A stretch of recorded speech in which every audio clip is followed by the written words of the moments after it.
Mesdames, bonsoir. Messieurs, bonsoir. Vous êtes sur CAM News 24. C'est l'heure du journal édition grand format de ce mardi 1er décembre de l'an de grâce 2015. À la une de l'actualité ce soir, 28e édition de la journée mondiale de lutte contre le VIH-Sida, le Cameroun évalue son taux de prévalence. Dans le nord à Garoua, les autorités parlent de 2,4%. Qu'en est-il des autres régions du pays? Nous vous faisons un dépistage involontaire autour des activités de la journée mondiale de lutte contre le VIH-Sida au Cameroun dans cette édition. On parle normes et qualités avec cette concertation relative à l'implication des petites et moyennes entreprises aux travaux de normalisation. Cette rencontre fait suite au vaste programme de sensibilisation et d'information initié par l'ANOR sur les bénéfices socio-économiques de la normalisation. À suivre le baromètre de cette rencontre dans ce journal. Et puis la COP21 sur le climat à Paris. Après 48 heures de travaux, les chefs d'État africains prennent enfin la parole. Un mini-sommet leur a été dédié ce jour à Paris sous l'égide du président français François Hollande. À suivre dans ce journal quelques chefs d'État africains, parmi lesquels Paul Biya du Cameroun. Voilà pour le sommaire. Une fois de plus, bienvenue au journal. Entamant donc cette édition avec la journée mondiale contre le VIH-Sida. Le Cameroun s'est joint ce 1er décembre 2015 à la communauté internationale pour célébrer la 28e édition sous le thème « Zéro nouvelle infection au VIH, zéro discrimination et zéro décès dû au sida ». La manifestation placée sous le patronage de la première dame du Cameroun, Chantal Biya, ambassadrice spéciale de l'ONU-SIDA, a été présidée au Yaoundé Hilton Hotel par le ministre André Mamafouda de la Santé publique, en présence de plusieurs membres du gouvernement et bien d'autres personnalités. Une assistance nombreuse et diversifiée. Les détails avec Jean-Pierre Bitongo, Joseph Fateba, Eric Tischer. Le Cameroun, comme les autres pays du monde, est sur la voie rapide pour mettre fin au sida, vœu de l'ONU-SIDA. C'est dans une ambiance toute particulière que s'est déroulée la cérémonie de la 28e journée mondiale contre le sida sous le thème « Zéro nouvelle infection liée au VIH, zéro discrimination et zéro décès lié au sida ». Thème qui, selon le ministre André Mamafouda, fait croire que le meilleur est pour demain, même si beaucoup de défis restent à relever. C'est donc dans cet élan que Jean-Stéphane Biatia, le secrétaire exécutif des synergies africaines, a réaffirmé l'engagement sans relâche de la première dame du Cameroun, Chantal Biya, dans la lutte contre le sida, cette pandémie qui fait des ravages au sein des familles. Nous continuons la sensibilisation parce que ce que je pense qu'il faut faire, c'est de retenir qu'à l'heure actuelle, à défaut d'un traitement définitif, efficace, qui puisse enrayer complètement la maladie, ce qui reste aujourd'hui, c'est la sensibilisation. L'occasion sera aussi favorable à André Mamafouda d'annoncer l'accélération de la distribution des antirétroviraux avec la création en 2016 de près d'une centaine de centres à créer, en plus des 166 existants sur le territoire camerounais. Ainsi, conseille-t-il aux populations de se faire dépister pour une génération future sans sida. Nous devons absolument nous intégrer dans la nouvelle approche de l'ONU-SIDA, l'approche 90-90-90. Donc il faut absolument que 90% de nos populations soient testées et connaissent leur statut. Il faut absolument que 90% des personnes notées séropositives soient mises sous traitement. Il faut que toutes les personnes sous traitement suivent bien leur traitement pour que la charge virale soit indétectable. C'est ça le plan d'action du ministère de la Santé. C'est pour cela que nous devons, dans toutes les administrations, dans tous les organismes, nous approprier la lutte et surtout promouvoir les dépistages. Pour mettre fin à l'épidémie du sida d'ici 2030 dans le cadre des objectifs de développement durable, il faudra accélérer l'investissement, l'engagement et l'innovation. Cette stratégie va changer la vie de millions de personnes à travers le monde. 28e journée mondiale de lutte contre le VIH-Sida, toujours, l'événement a été célébré à Garoua sous fond de réflexion pour inverser les tendances. Au cours de la cérémonie conséquente que présidait Fidèle Teigny, représentant le gouverneur du Nord, le groupe technique régional a rendu public ce mardi 1er décembre 2015 l'information selon laquelle 2,4% c'est le taux de prévalence pour la région du Nord. Les détails avec Giscard Aman Bonnet, Donald Agnusoa. Zéro nouvelle infection, zéro discrimination et zéro décès lié au sida. C'est sous ce thème que s'est célébrée la 28e journée mondiale de lutte contre le sida au Cameroun. À Garoua, cette journée a été marquée par des séances de dépistage gratuit au VIH-Sida. S'agissant du taux de séroprévalence, les statistiques font voir que jusqu'au 31 octobre dernier, les 6000 personnes vivant avec le VIH-Sida, soit 66% de femmes et 15% d'enfants de moins de 15 ans, sont sous traitement ARV. Un effectif croissant de plus de 300 personnes par rapport à l'année 2014. Le thème de cette édition appelle donc la région du Nord à plus d'actions pour limiter les nouvelles contaminations et stopper les discriminations. Nous avons réalisé certaines activités à partir du 25 novembre et ces activités continuent jusqu'au 5 décembre, donc jusqu'à vendredi prochain. Dans le cadre de ces activités, donc, nous avons réalisé des dépistages un peu partout, des sensibilisations. Les dépistages volontaires réalisés dans les formations sanitaires et les équipes mobiles régionales révèlent que le taux de prévalence dans le Nord est bas. Mais il n'est pas question de dormir sur ses lauriers. Que tout le monde connaisse son statut, que tout le monde adopte des comportements sains et responsables, que tout le monde puisse ne plus s'infecter. Et que ceux qui sont déjà infectés prennent leur traitement, que les femmes qui sont VIH positives suivent leur traitement afin d'accoucher des enfants qui sont séronégatifs. C'est sous fond de marche sportive que s'est achevée la célébration de la 28e édition de la journée de la lutte contre le sida à Garoua, dans le Nord. Un peu plus haut dans le septentrion du pays, à l'extrême nord, lutte contre la pauvreté. 2000 ménages issus des 3 communes dans la région de l'extrême nord vont bénéficier des appuis financiers pendant 24 mois. C'est dans le cadre du projet dénommé Filets sociaux que vient de lancer le ministre délégué au Minepat Yaouba Abdoulaye à Mokolo dans le Mayo-Tsanaga, lequel projet se propose d'améliorer les conditions de vie des ménages vivant en situation de pauvreté chronique. Le reportage de Célestin Tablé-Succès. Améliorer le standard de vie des populations vivant en état de pauvreté chronique, tel est l'objectif global du projet Filets sociaux que vient de lancer le ministre délégué au ministère de la Planification et de l'Aménagement du Territoire, Yaouba Abdoulaye à Mokolo, dans le département du Mayo-Tsanaga. Les effets positifs immédiats de ce projet participent au combat contre la vulnérabilité en faveur des populations en marge du progrès social par la mise à leur disposition des transferts monétaires directs sans condition. Dans la région de l'extrême nord, ce sont au total 2000 ménages qui vont ainsi bénéficier des espèces trébuchantes et sonnantes pour améliorer leurs conditions de vie. Ces ménages recevront chacun 20 000 francs CFA tous les 2 mois et 80 000 francs pour le 12e et le 24e mois, soit un montant global de 360 000 francs CFA pour les 2 années qui va durer le projet. Le ministre Yaouba Abdoulaye, en remettant les transferts monétaires aux bénéficiaires, a souligné que le projet Filets sociaux rentre en droite ligne de la politique du chef de l'État pour l'amélioration du cadre de vie des populations démunies et vulnérables. Il y a 2000 ménages qui ont eu à bénéficier, il y a d'autres qui vont encore bénéficier dans le département, toujours dans le département du Mayo-Tsanaga, département du Mayo-Danaï, pour ce qui est donc des résultats concrets obtenus ainsi que des impacts sur leur quotidien. Je l'ai dit dans mon discours de tout de suite, les familles qui n'arrivaient pas au départ de payer même 100 francs pour l'éducation, pour les frais à payer au niveau des associations de parents d'élèves, ces taux étant de 1000 francs, aujourd'hui ces parents arrivent de par donc la productivité du travail qu'ils ont eu à faire, que ces populations ont à faire, ces parents donc réussissent à payer très aisément la scolarité des enfants. Pour cette première phase du projet, 3 communes ont été retenues dans la région de l'extrême nord, à savoir Mokolo, Karhaï et Maga.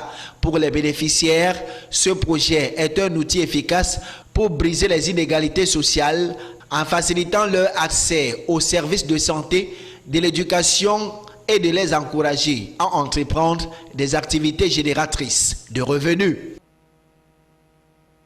Ouvrons à présent la page consacrée à la COP 21. L'Afrique, continent responsable d'une part minime des émissions de gaz à effet de serre.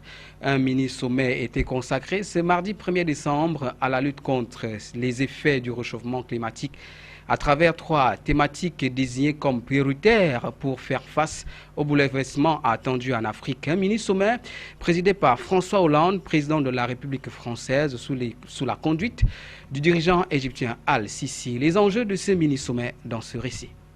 L'Afrique est le poumon de la planète. Parler du climat sans l'Afrique aurait été un gros crime de lèse-majesté. Le berceau de l'humanité, ce 1er décembre 2015, était au cœur d'un mini-sommet focalisé sur le sort du continent à travers les questions liées au changement climatique et à la gestion durable de l'environnement. Au menu des échanges, le phénomène de la désertification et l'accès aux énergies vertes sur le continent. Ce mini-sommet avait pour ambition d'élucider la problématique au cœur de laquelle l'Afrique est le continent qui émet le moins les gaz à effet de serre, pourtant principale victime des conséquences du dérèglement climatique. Un paradoxe dont l'urgence est de soustraire de la facture de la dégradation à outrance de l'environnement et de l'écologie mondiale l'Afrique, continent vert. Pour lutter contre la désertification de la région sahélienne, l'impératif catégorique est de relancer l'initiative de la Grande Muraille Verte, une barrière naturelle de végétation qui doit traverser le continent du Sénégal à l'Éthiopie pour bloquer l'avancée du désert. La pauvreté et l'accès minable du continent à l'électricité constituent des exigences très fortes pour l'Afrique de ne plus être un continent sous perfusion des pays industrialisés pollueurs à outrance.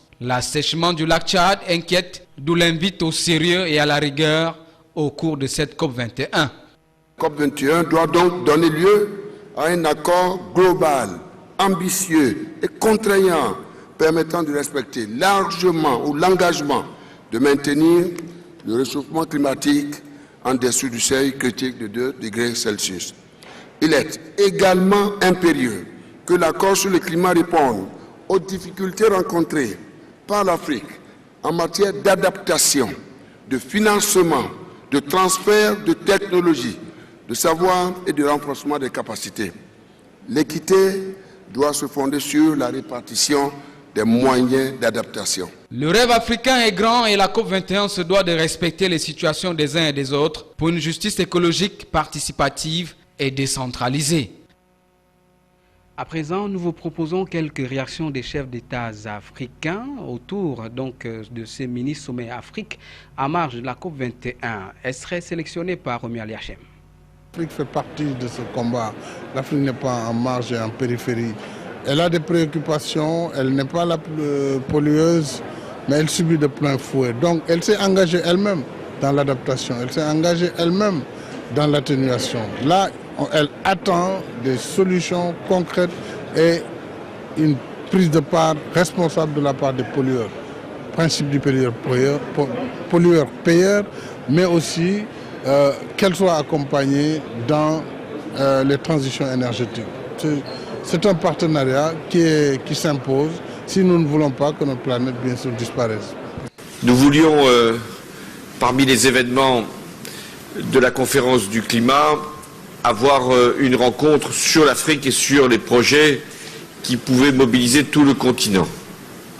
Nous avons donc pensé, sans réunir tous les chefs d'État et de gouvernement africains, mais leurs représentants ici, à travers les institutions, pourront parler en leur nom, mais nous avons voulu qu'il y ait, autant qu'il était possible, 3 sujets qui pouvaient être évoqués.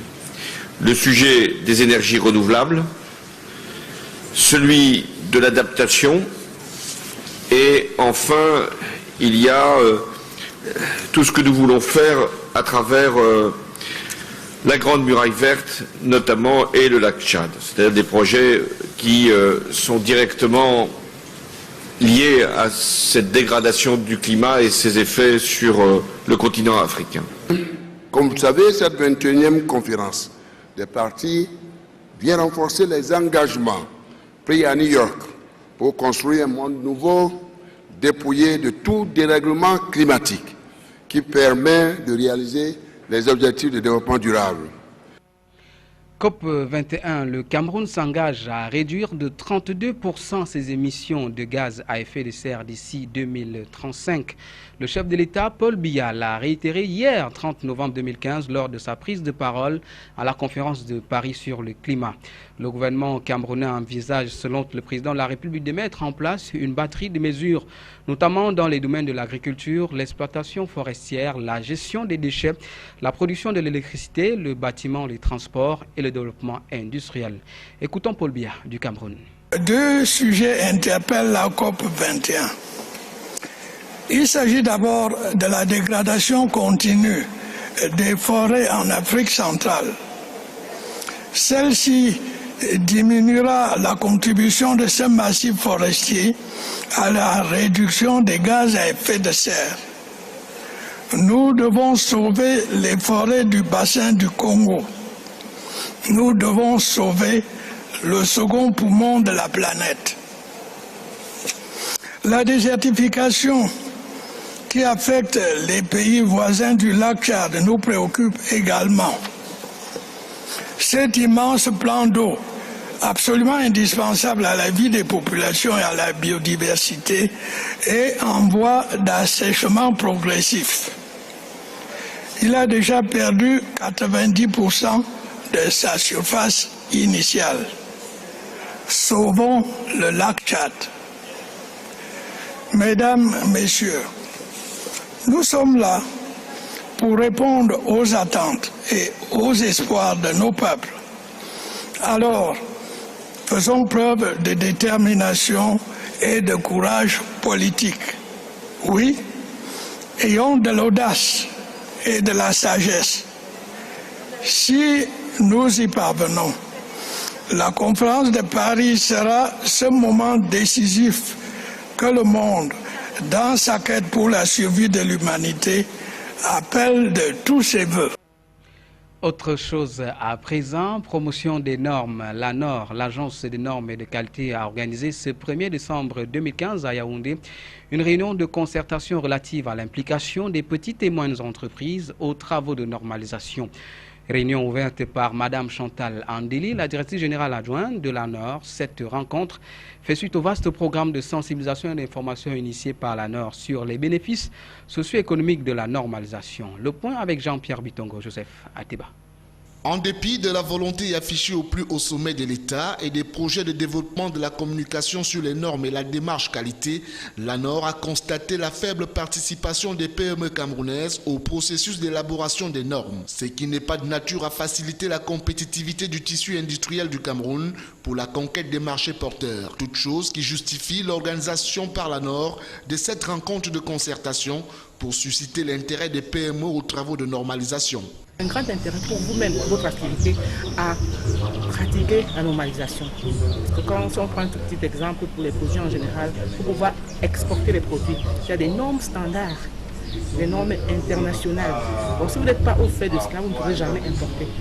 Il fallait donc rectifier le tir pour présenter les avantages des normes pour les PME qui veulent être plus compétitives. C'est d'autant plus que les normes constituent un pivot pour les échanges industriels et commerciaux, tant au niveau national qu'international. Aussi, les normes contribuent à l'amélioration de la compétitivité des entreprises en leur permettant de présenter des produits et services conformes aux exigences du marché local et international. Bien plus, l'un des objectifs visés dans le document stratégique pour la croissance et l'emploi n'est d'accélérer la croissance et de ramener le sous-emploi de 75,8% à moins de 50% en 2020.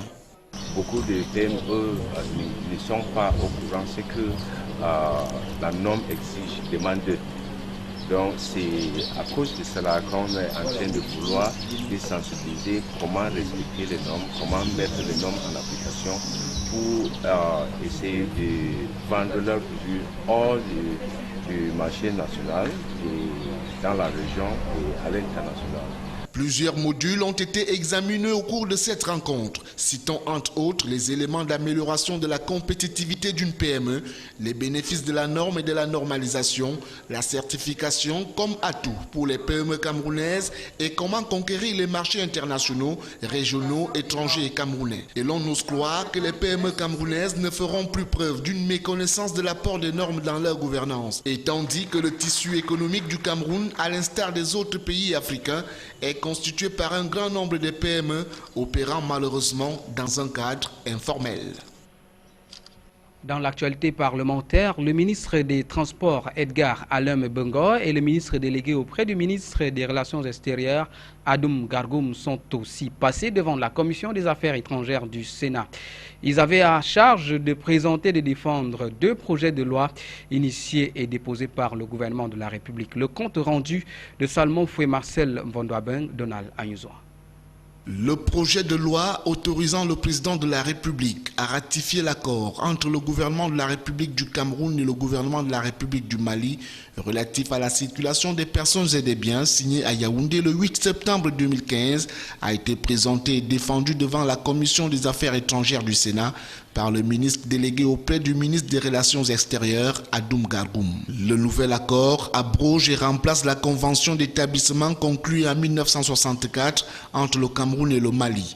De l'avis du gouvernement, le but de sa révision est de prendre en compte les impératifs communautaires des sous-régions Afrique centrale et de l'Ouest dans l'octroi du statut privilégié des nationaux des 2 parties contractantes. Sa reformulation prévoit notamment que les nationaux des 2 pays jouissent sur le territoire de l'une et l'autre partie des libertés publiques garanties par les législations nationales respectives. Les 2 questions principales vont sur la situation sécuritaire d'intégration dans la sous-région. Nous vivons aujourd'hui une situation difficile en matière de sécurité et il faudrait donc adapter les mesures sécuritaires au contexte aujourd'hui, au contexte actuel. Ce qui fait qu'il faudrait renforcer les mesures de contrôle. C'est pour ça qu'on a institué le passeport sous toutes ses formes, qui doivent donc régir maintenant les entrées sur nos frontières. Le second projet de loi porté à l'attention des membres de la Commission des Affaires étrangères du Sénat était celui autorisant le président de la République à ratifier la convention relative à l'Agence pour la sécurité de la navigation aérienne en Afrique et à Madagascar, à SECNA, adopté le 12 janvier 2010 à Ouagadougou et signé le 28 avril 2010 à Libreville. Il était présenté et défendu par le ministre des Transports, Edgar Alem Bengo. De l'avis des autorités camerounaises, cette convention n'était plus adaptée à la navigation aérienne moderne au regard de certaines recommandations de l'Organisation de l'aviation civile internationale. Lorsqu'il y a des accidents, que la responsabilité des États ne soit plus directement engagée, mais qu'il soit clair que cette responsabilité relève de la SECNA. La convention révisée contribue également à conférer un certain nombre d'avantages, d'immunité et de privilèges à la SECNA qui lui permettent de travailler en toute indépendance et dans des conditions convenables. Sa nouvelle formulation consacre donc une séparation des pouvoirs et missions entre l'opérateur et le régulateur, induit aussi une amélioration de la gouvernance de l'agence et reprécise l'étendue de l'espace aérien confié à SECNA ainsi que le principe des espaces aériens à caractère international. L'actualité telle que vécue ce 1er décembre 2015 au-delà de nos frontières, COP21, 2 milliards pour l'Afrique. Les délégations entament le marathon des négociations en Turquie. Barack Obama appelle Ankara et Moscou à se concentrer sur l'ennemi commun qu'est l'État islamiste. Et puis en enquête, un proche du logeur Abaoud en garde à vue. Football, Manuel Valls compromet un peu plus l'avenir de Karim Benzema en équipe de France. C'est la synthèse de cette page internationale que signent nos confrères de l'AFP. 2 milliards d'euros pour l'Afrique, c'est ce que consacrera la France aux énergies renouvelables d'ici à 2020 sur ce continent, selon François Hollande lors d'un sommet avec les dirigeants africains en marge de la COP21. Suite aux échauffourées de dimanche dernier, toutes les manifestations sont interdites autour du Bourget et dans le secteur des Champs-Élysées, du Grand Palais et de la Concorde. Les délégations de 195 pays ont entamé mardi des négociations marathon pour parvenir d'ici à une dizaine de jours à un accord sur le réchauffement. Le torchon brûle entre Ankara et Moscou à tel point que Barack Obama est intervenu en demandant aux deux pays de se concentrer sur l'ennemi commun, sous-entendu l'État islamique. Depuis une semaine, la tension est au maximum entre la Turquie et la Russie, après la destruction d'un avion de chasse par la défense turque. Vladimir Poutine a refusé lundi une rencontre avec Recep Erdogan en marge de la conférence climat de Paris. Arrestation mardi d'un proche de Jawad Ben Daoud qui a fourni le logement de Saint-Denis à 2 auteurs des attentats de Paris. L'homme de 25 ans a été placé en garde à vue qui pourra durer jusqu'à 4 jours. Journée mondiale contre le sida, l'occasion pour le milieu médical et les pouvoirs publics de faire un bilan de l'épidémie. Désormais, la consigne est de traiter le plus tôt possible toutes les personnes infectées. Le Truvada, un traitement préventif contre le VIH, suscite de grands espoirs, même si plus de 15 millions de personnes sont sous traitement dans le monde, un chiffre en nette progression. Le virus, lui, a encore tué 1 200 000 personnes sur la planète en 2014. Manuel Valls, pas tendre avec Karim Benzema. Le Premier ministre interrogé sur Europe 1 s'est clairement prononcé en faveur de sa non-sélection en équipe de France. L'attaquant du Real Madrid, mis en examen dans l'affaire dite de la sextape pour complicité de tentative de chantage et nommément accusé par Mathieu Valbuena, voit ses chances de porter le maillot des Bleus s'éloigner encore un peu plus. Voilà, c'est ici que se referme cette édition du journal. Mais avant de nous quitter, voici l'essentiel de l'actualité à retenir ce 1er décembre 2015, 28e édition de la Journée mondiale de lutte contre le VIH-Sida. Le Cameroun évalue son taux de prévalence dans le nord à Garoua. Les autorités parlent de 2,4%. Qu'en est-il des autres régions du pays? Nous vous avons proposé un dépistage involontaire autour des activités de la Journée mondiale de lutte contre le VIH-Sida au Cameroun. Normes et qualité, concertation relative à l'implication des petites et moyennes entreprises aux travaux de normalisation. Cette rencontre fait suite au vaste programme de sensibilisation et d'information initié par l'ANOR sur les bénéfices socio-économiques de la normalisation. Vous avez suivi le baromètre de cette rencontre dans ce journal. Et puis la COP21 sur le climat à Paris. Après 48 heures de travaux, les chefs d'État africains prennent enfin la parole. Un mini-sommet leur a été dédié ce jour à Paris sous l'égide du président français François Hollande. Vous avez suivi donc dans ce journal quelques chefs d'État africains et français, parmi lesquels Paul Biya du Cameroun. Merci pour votre aimable attention. Sachez que l'information continue sur CamNews 24 et sur le site www.camnews24.com. Mesdames, Messieurs, bien, bonsoir.